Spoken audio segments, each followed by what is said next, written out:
Thank you, Tom.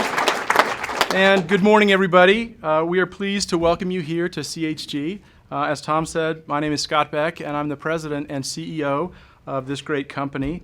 For those of you not familiar with our company, CHG Healthcare is a healthcare staffing firm that places doctors, nurses, and other types of healthcare clinicians around the country in places where they're needed to provide important patient care.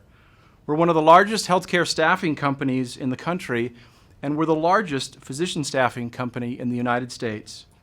Just last year, the healthcare providers that all of our employees placed helped provide healthcare to over 21 million people across the country.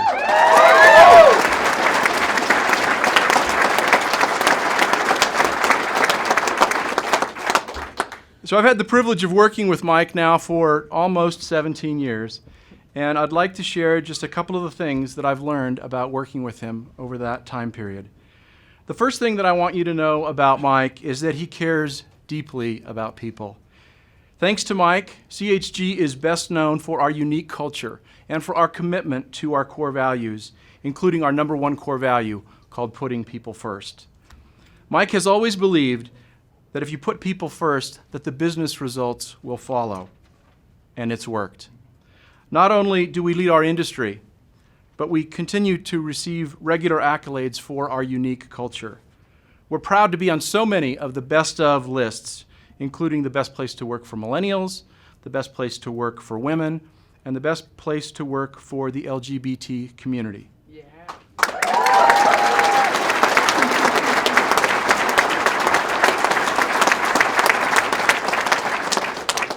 One of our proudest cultural achievements has been earning a spot on Fortune magazine's list of 100 best companies to work for. I believe that it's tangible evidence that here at CHG we've created a great place to work where people come to work and stay to grow their careers. And we're proud to have been on this list for each and every one of the last 6 years in a row.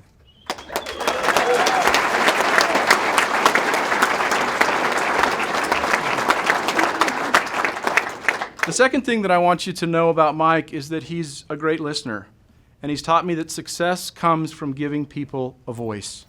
He values feedback, and he seeks it often, and he typically makes changes based on what he hears. And he's never afraid to be transparent about it. I remember back when the recession landed on our doorstep in 2008, Mike didn't just ask his executives to gather in the boardroom to help come up with a solution. Instead, he reached out to each and every employee in our company to come up with ideas for ways that the company could save money and help streamline our business during these difficult times. We received hundreds of great ideas from our employees, and as a result, while other companies were closing divisions and laying off people, we were able to keep our business here at CHG growing and, more importantly, protect our employees' jobs.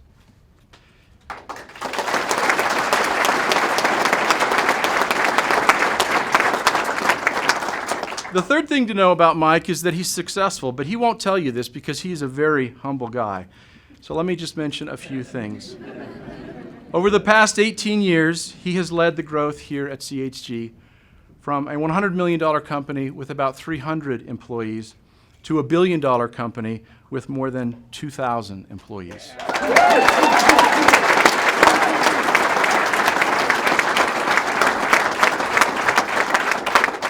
We now have offices in 6 different states, but Mike remains firmly committed to our roots right here in Utah, which is our home base. And that's why we're building a brand new headquarters right in the middle of the Salt Lake Valley, where we'll add more than 500 new jobs over the next 10 years.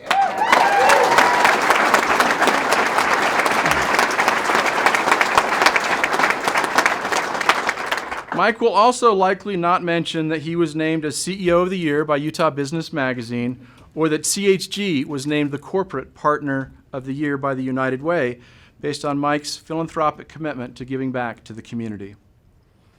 But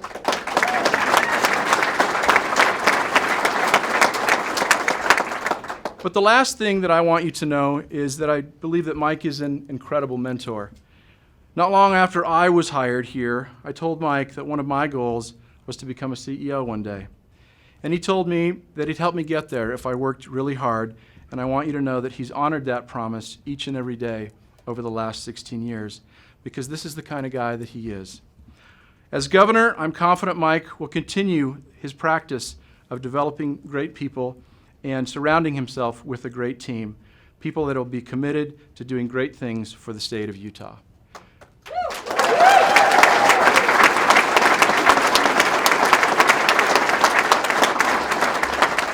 So Mike, thank you for your leadership and your vision and your mentorship, but most importantly, your friendship. The state of Utah would be lucky to have you as our next governor.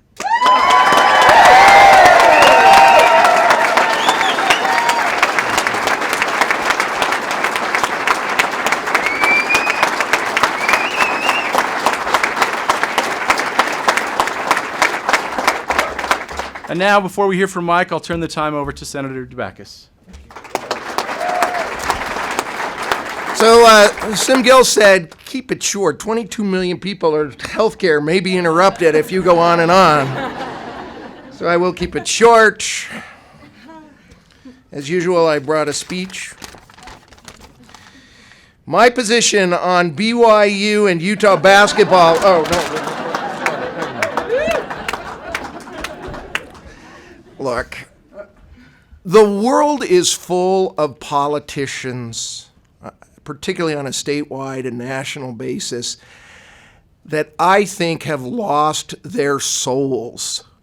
They're surrounded by a bunch of 20-somethings that are looking at every metric humanly imaginable, and they spend hours and hours talking to pollsters, and focus groups come out, and they're afraid to say 2 or 3 words without checking, is this word better than that one? And somebody's tapping them on the shoulder and saying, don't say very happy, just say happy. Michael Weinholtz is not that kind of a leader.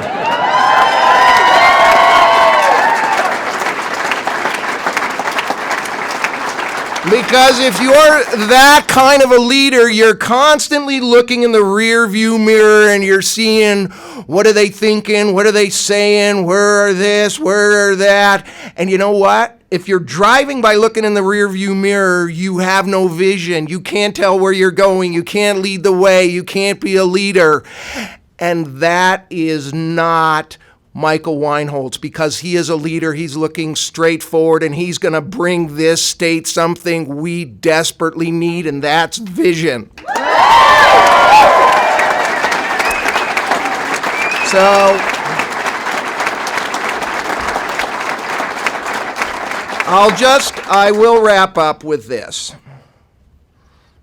Michael is unique.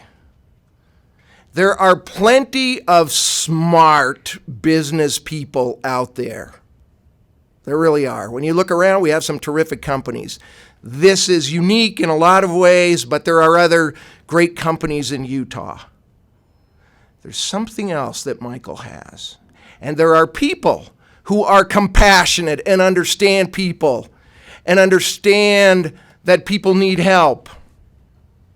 And there's a lot of great people in the state that have that.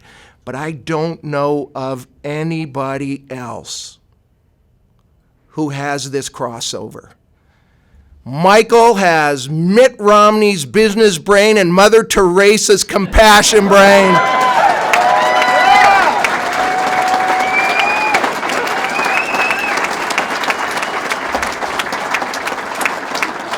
And that means he is going to be a terrific governor for the state of Utah, Michael Weinholtz.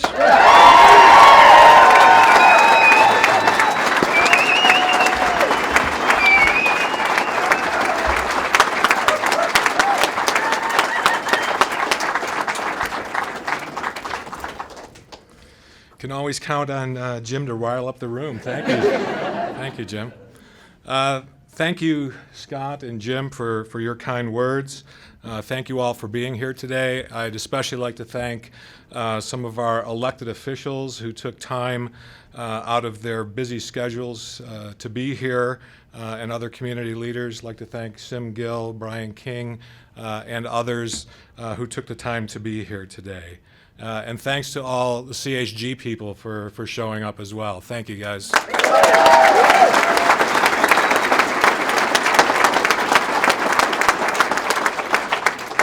And so it begins. Most of you know me, but for those of you who don't, my name is Mike Weinholtz, and today I am announcing my intention to run for governor of the great state of Utah.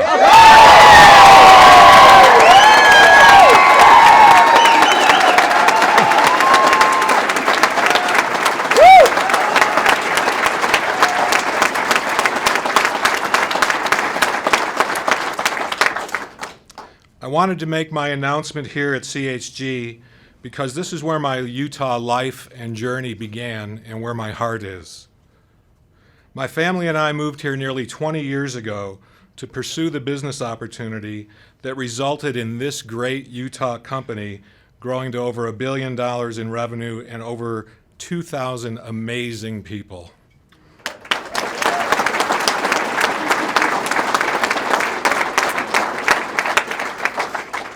I also wanted to announce here at CHG because this is where I honed my values and realized that they're consistent with Utah's values. That is why my wife Donna and I chose to make Utah our home and raise our amazing son Chase here, and I'd like to thank them for joining me today as well.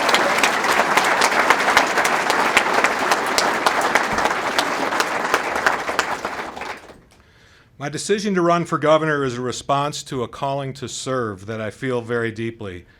My mother taught me to care for others and to be community-minded and service-oriented, and I've spent the better part of the last 2 decades working to make Utah a better place for all Utahns through community service and leadership. CHG has adopted this commitment to service, and I am more proud of the difference that this company makes in the world than of its financial success. You guys are awesome.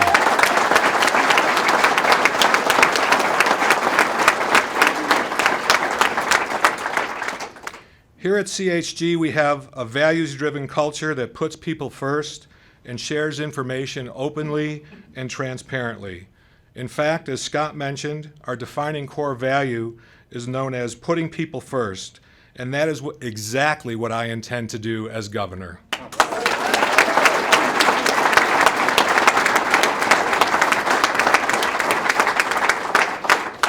When I talk to Utahns of all political persuasions, they lament our state's current political system, where decisions are made by smaller and smaller groups of people, of power brokers from a single party, where they're behind closed doors with no transparency, no accountability, and no regard for the people's wishes. Here at CHG, together we've learned the power of putting people first and what that can mean in people's lives. And I intend to bring that putting people first value to the rest of the people of Utah because that's what they deserve.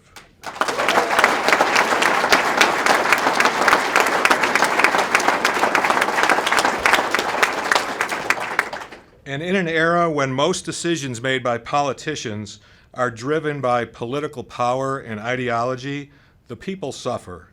In that regard, I can tell you 3 things about me that are certain. First of all, I'm not a politician.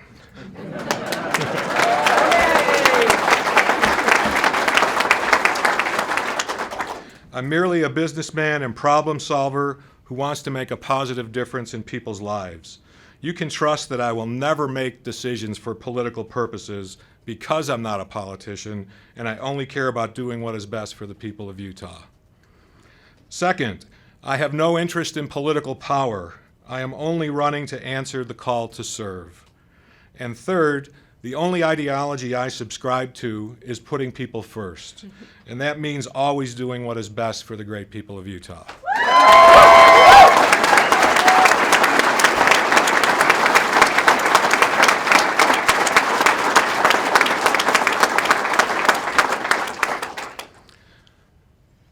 By following these values and others, I've been blessed to become a walking example of the American dream, where anybody who works hard can have the chance to succeed. A huge part of my success here at CHG is related to the fact that we're headquartered here in Utah, where we have great, values-driven people and an incredible work ethic. I learned my work ethic from my father, who worked in the Chevrolet auto factories of Buffalo, New York for 43 years. I labored in those same factories until I was almost 30 years old. And we jokingly called it the family business because all my uncles and cousins worked there too. Buffalo was a company town way back then. But I had a dream to do something else, so I started going to night school after working all day long in the factory, taking 1 or 2 courses per semester, and it took me about 8 years to finish my college degree. Didn't finish until I was almost 35 years old, but it taught me the value of perseverance. 2 years later, after I graduated, I started my first business, and I was on a completely different path to becoming an entrepreneur. So when people talk about the American dream being dead, I passionately disagree. I know firsthand what hard work and perseverance can do. And I'm inspired by and excited for Chase's generation, the millennials. The millennials are the most educated and most tech-savvy generation ever. And that means that they are most likely to be the generation to cure more diseases, find better ways to communicate in the world, and find new kinds of commerce and energy. They're already doing these things by starting new tech companies, nonprofits, and other collaborating organizations. Finding meaning in their work is also extremely important to millennials, more than just getting a paycheck. And that tells me that not only will the millennial generation succeed beyond their parents' dreams, but they'll also make the world a better place in doing so.